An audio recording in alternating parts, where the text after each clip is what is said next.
What's going on, guys? Welcome back, and today I'm going to be bringing you a type of video that I have not brought you guys in a little while, and that is a thoughts video on some LEGO set images that released very recently.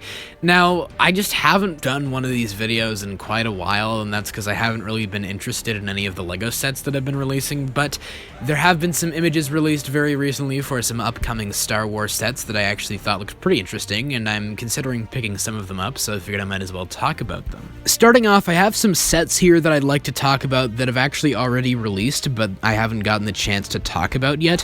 One of those is the Mandalorian Razor Crest Microfighter.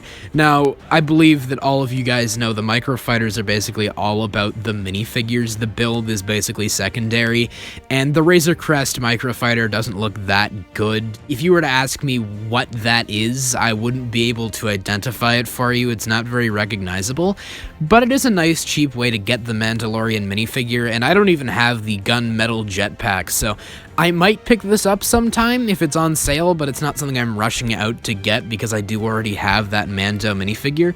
But if you're looking for a cheap way to get that really high-quality Mando figure, it's not a bad purchase, I guess. And also this Ahsoka Tono brickheads, which I didn't even know was a thing.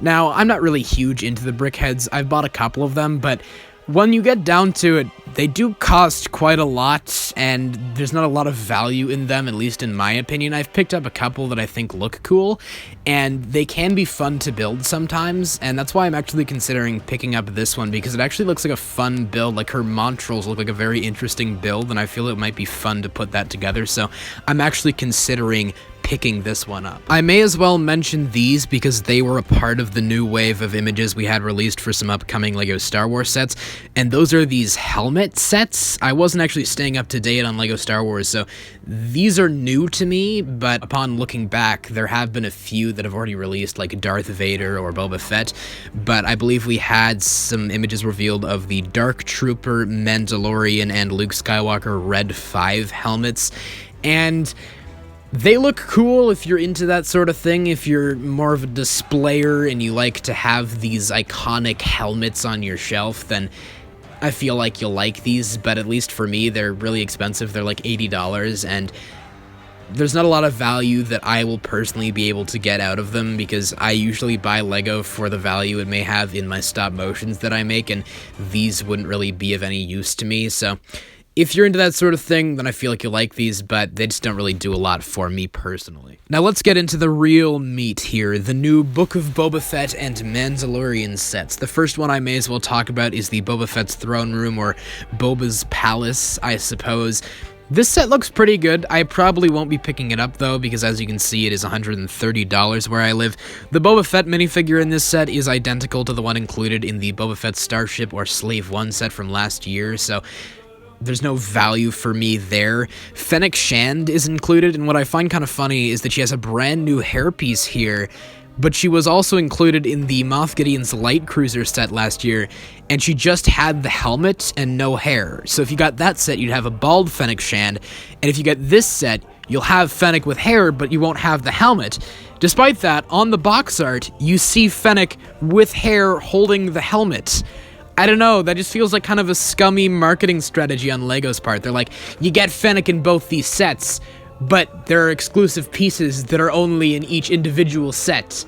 I don't know, there's something that feels kind of scummy about that, in my opinion. You have a new bib for Tono, which looks kind of funny, and that might be the first time LEGO has made a Quarren headpiece, the Davy Jones-looking guy, so that's kind of cool. Just kind of a fun cast of minifigures, and I do like the details on the set, like the Rancor faces on the armrests of Boba's throne. That's kind of cool. Overall, it looks like a really nice set, but once again, not one that I really feel a need to pick up. I already have that Boba Fett minifigure. I feel like my custom Fennec Shand is already pretty good, and it's too expensive for me, and frankly, I don't even feel like I have enough room for this set on any of my shelves at this point in time. Next up on the list of sets to talk about is the Mandalorians N1 Starfighter. Now, this one is actually releasing later in the year than the one I just talked about. The Boba Fett's Palace one is releasing on March 1st. This set will be releasing on June 1st. And this one, once again, does look pretty good aesthetically. The build looks very solid. There's a good minifigure selection. You have Mando with that same old boring darksaber build, which is literally just a black bar piece shoved in a lightsaber hilt. I really wish they'd update that. Even just using a black katana piece would look better. But I guess we've got to make do with what we have. You have Grogu, of course. Getting Pelimoto as a minifigure finally is pretty cool. And what's really exciting about this set, in my opinion, is finally seeing BD1, which gives me hope we may see some Jedi Fallen Order related sets in the future. I have heard we may be getting a buildable BD1, but I'm not sure if that would be based on the Book of Boba Fett and not Jedi Fallen Order. I suppose we'll have to wait and see about that. Once again, it's a pretty solid set aesthetically, and I do think it's a good set, but it's just not something I feel a need to pick up. I already have most of the figures included in there. It's $80. I don't need to spend the money on it. The most I may do is pick up the BD1 figure through Bricklink or something like that. Now, finally, this is the set that I really wanted to talk about, and that is the Dark Trooper Attack. I actually made a post on my community tab about this set, and I thought back to last year when the Moff Gideon's Light Cruiser set came out, and we had one of those brand new Dark Trooper minifigures in that set. When I first saw that set last year, I had flashbacks to 2017 when the Snoke's Throne Room set came out and we first saw those really cool looking Praetorian Guard minifigures. A lot of people at that point in time were willing to fork over the $70 to $90 price to get those minifigures. And I remember thinking, a year from now, they're going to release a battle pack with those minifigures. And they did, and I bought it, and I now have those really cool minifigures in my collection. When I saw that Light Cruiser set, I thought, a year from now, guaranteed, they're going to make a set with a bunch of Dark Troopers. And they did. It's not exactly a battle pack, it's a little vignette reenactment of the scene of Luke Skywalker walking down the hallway from the end of The Mandalorian Season 2. You've got a brand new Luke minifigure, and I already have a Return to the Jedi Luke, but it's cool to get an updated one. And getting 3 of the Dark Troopers in here is great. It is abysmally overpriced. It's $40 in Canada, which is absurd. It looks to be $20 to $25, $30 at most, but even that's pushing it. But look, guys, I'll take what I can get with LEGO, okay? Getting 3 Dark Troopers in a $40 set is way better than 1 in a $100 plus set. So, as I said, I'll take what I can get, and overall this set does look really cool. I can't wait to pick it up. I will hopefully be able to go out there and pick it up on March 1st. Be expecting a review on this one for sure.